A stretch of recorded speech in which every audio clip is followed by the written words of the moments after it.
did when I was 9. We're recording? Meeting will come to order. Barbara, please call the roll. We have Commissioners Berard, Fleming, Funderburk, Levine, and Noonan present. This proceeding is broadcast on Channel 35. The exact broadcast times can be found by contacting Channel 35. My only opening remarks is to wish everybody a Happy New Year and to wish that the rain, which we badly need, will fall in an orderly fashion to the extent possible. General Manager, report or briefing by you. Today, sir, I would only earnestly second your remarks. I like that. Comments from commissioners on agendized items and requests from commissioners relating to departmental operations. Hearing none. No public comment cards, Barbara? None. Ratepayer advocate? I have brief comments on 2 consent items and also 8 and 9 and also 13. And Okay. the comments on item 8, which is the resolution recommending approval of standard offer for self-generation, we support that. And on item 9, the resolution authorizing sale and purchase agreement with Aqua Capital, we've reviewed DWP's methodology for that in the past, and we support this. Good, thank you. We'll move to a motion to approve the minutes of the regular board meeting of December 15th, where Levine, Funderburk, Barad, and Fleming were present. Is there a motion to approve? So moved. Second. Those in favor? Aye. They're approved. Do any commissioners wish to remove any consent items between items 7 and 12 from the consent calendar? Okay, before we can... Excuse me. Yes. Yeah, number 8 and 9, please. Number 8 and Yes, 9? Yes. Okay. So is there a motion to approve items 7, 10, 11, and 12? I'll move. Second. Those in favor? Aye. They're approved. Okay, before we take up item 8, Barbara, there's a revised resolution. Yes, I need to announce for item 8 that the second to last paragraph on the resolution has been revised to read as follows. Be it further resolved that upon approval by the City Council of future use of the standard offer by the LADWP, in accordance with this resolution, the authority to execute self-generation interconnection agreements are described in resolution numbers 006053 and 008053 is hereby rescinded, provided, however, that the LADWP may still execute prior to December 31st, 2016, self-generation interconnection agreements as described in those resolutions for customers who have submitted to the LADWP for its approval such self-generation interconnection agreements in the proper form prior to such City Council approval. Okay, do we have copies of that? Pardon? Do we have copies of it? Yes, I left them on your desk, the new okay. revised resol. Oh, very good, okay. Commissioner Funderburk, item 8. Yeah, I just had a couple of quick questions. I don't know whom I should direct them to, Mike or... Well, yeah, Is this- direct them towards me at this point. The main thing being with the interconnection, just my own, brief experience with distributed generation about 15 years ago was how difficult it was to secure these from all the utilities, and all the utilities were going through differing ways of trying to encourage self-generation. And I wanted to find out if we could get some idea as to whether other municipalities are doing something similar to this, or how we compare in terms of our. Some people have said that municipal utilities sometimes are more difficult to deal with on interconnection. Others have said the opposite. And is there any idea of the comparison for these types of greater than 30 kilowatt facilities Okay, so we work with SCAPA to kind of compare notes on our interconnections to try to get them as aligned as possible. I'll have Mark come up if you want to talk about some details as far as differences between ours and maybe some of the others. But we're trying to get these as standard as possible so that regardless of which agency that you're participating with, because we know these vendors are participating with LA and Burbank, Glendale, and Pasadena. We want it to look and feel approximately the same. So Marvin, maybe you can talk about any specifics that are different than some of our neighboring SCAPA members. Almost every utility that I'm aware of has a requirement for interconnection agreements. You go operate a cogeneration in parallel with their systems, they want to know about it for safety reasons and other responsibilities. I don't know about the other municipal utilities, but comparing our connection agreement to like Edison, what we do is we put all of the terms and conditions into the agreement that they actually sign, which is what's in front of you, where Edison puts more of theirs into their rules governing their electric service. So they put more details in that. So this looks a little more onerous, but the customer is actually reading it specifically and signing and agreeing to the terms in it. That's the primary difference. And I know that this doesn't apply to the FIT, but I've heard from a number of solar developers the improvements that we've made over the past couple of years, but the distance that we have to go in terms of being more user-friendly from the integrator/developer community, where they consulted in developing this new agreement. This one, we worked primarily with our very large generators, like the refineries. On that, we didn't talk too much to the solar developers. We've come a long way in our interconnection agreements. For example, for the small systems under 30 kW, we got it down to a little 2-page thing. It used to be this big monstrous thing. So we've simplified that for them. And then this is also a simplification too, because it has easier insurance requirements. It's easier. We had a little problem with the previous format because they actually had to be a customer, and if they're a new person, we couldn't do the paperwork till they actually the service was connected, which was a problem because you want to get it done in advance. So we also had problems with the expirations on these things, which this takes care of. So this has solved a number of problems we've had in the past. Okay.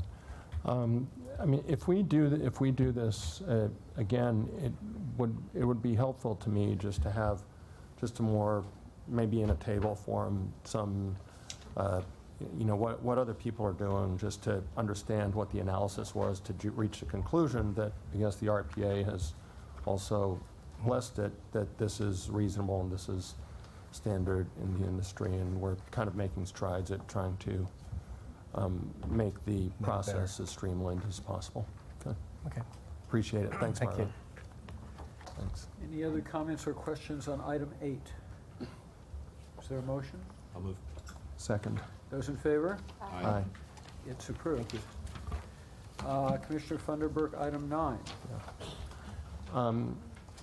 Marty, the Central Basin adjudication, as I mentioned before the meeting, but I'll mention it again, the Central Basin adjudication is something that I might have missed the briefing on as a board member, and if I did, then I just need to see what the briefing was. But I think it's really important for our future in-basin water strategy, and I would just ask that a comment to come back to us within the next few months to brief the board on how this thing works. I think it's very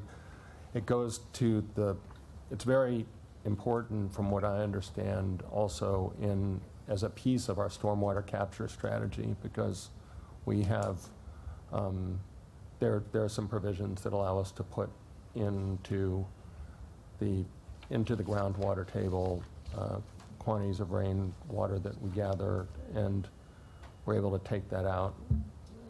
So I won't get into the details because I don't know them, but I think that it might be helpful for the board to have some type of presentation on how that works. We can do that. I apologize, we haven't done a Maybe briefing after on that the- adjudication. Julie Riley from our legal group and Greg Reed, who manages our groundwater policy group, are here if there's any specific questions that they can answer about the adjudication. It was a rather simple measure, but it did give us more ability to use our water rights and to store water in the basin. So if you'd like to hear from them now, or we could bring back a formal presentation, either way. Unless they want to just make an appearance, they're welcome to. They're prepared but if necessary. I really don't have any other questions other than the comment. It might be informative to understand how the adjudication fits in with the... And you're correct that the Central Basin is going to be a more key part of our water future, especially with things such as MET looking at regional water recycling and the ability to store more water, and the fact that we've been steadily trying to buy up water rights if they were available. This contract in front of you would make us the second largest water rights holder in the basin. It's very small still compared to our holdings in the San Fernando Basin, but there's a lot of players in the Central Basin, so this would put us in the number 2 position for in terms of volume of water rights. That was it in terms of my comment. Okay, we'll plan a presentation to bring it back to you then. Thanks. Any other questions or comments on item 9? Is there a motion? So moved. Is there a second? Second. Those in favor? Aye. It's approved. We move to item 13, I believe. 13, transmission service contract numbers BP 15008 and 15009 with Southern California Public Power Authority, SCAPA. Good morning, Commissioners. The recommendation for you today is to approve 2 transmission service contracts on 2 different projects. These are the Meade Phoenix and the Meade Adelanto projects.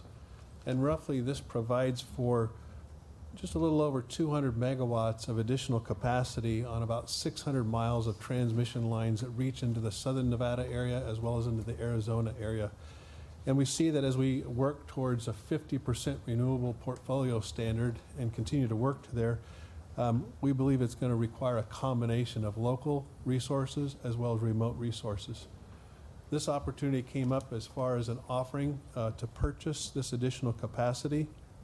And so this additional capacity on these transmission lines, we believe we can build or purchase here for about $60 million, which is a recommended price on here. But to build a similar transmission line of similar capacity would be about $1.3 billion to build that. So it's a great opportunity that we see right now. We believe that as soon as next year we could see in this additional capacity, we could have some additional geothermal resources coming in from these regions in the southern Nevada or into the Phoenix area into our system. And so MUCLIS has just a little map that's identified and highlighted in that area. The red and the green are some of our transmission lines, but the bold area is what the additional capacity would be on those particular lines. That's our recommendation. Questions, comments? Is there a motion? So moved. Second? Those in favor? Aye. It's approved. Thank you. We will now move to monthly reports, financial services. Not unless there's any questions on the report. Any questions? No questions? Okay. Power system. So on power system, we wanted to note a very significant accomplishment is on December 18th of this year, Scattergood 3 was shut down for the very last time. Scattergood 3 was a unit, it's a gas-fired unit. It took 2 days to start up. While it had NOx controls, it's very high emitting compared to new technologies. And that's because of the tremendous work that our engineering teams did to bring in the repowered units. It's like fitting a very complicated puzzle piece into an existing structure. And that those units are completed. They've been turned over to operation as of December 30th of this year. And those units are going to be much, much cleaner. Instead of 2 days to start, they'll start up in only 10 minutes. They'll help us integrate our renewable energy. And they don't use any ocean water cooling. And that was one of the main benefits of moving to dry cooling on these repowered units. So I really want to commend the engineering teams. It was extremely complicated engineering, working with our contractors to get these units installed in a very, very tight area to give us the ability to hit our scheduled date. And I believe that we are at budget for these projects. So I really want to commend the teams for this significant effort. Exceptionally impressive. Thank you, Mike. Comments, questions? RPS report? So on the RPS report, also we've been making headway. Is on the solar incentive program, we were really backlogged for inspections, and customers were waiting 6 weeks to get their meters installed and get the inspections done so that they could benefit from solar energy. We worked really, really hard to separate the process, to set the meter and allow the customers to benefit. And the incentive process, where we provide the financial incentives, can go on a separate track. We also work with building and safety to integrate our system, so as soon as the permits are issued, we get signaled directly through the computer system to send our meter setters out to set those meters.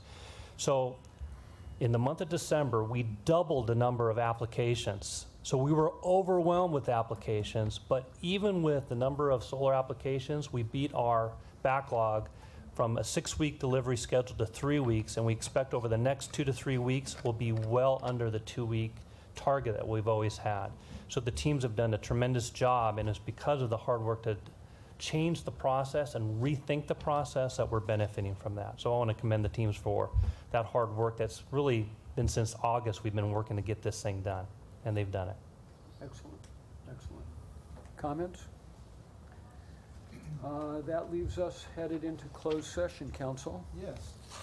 The board shall publicly report any action taken in closed session and the vote or abstention of every member present thereon in accordance with section 54957.1 of the California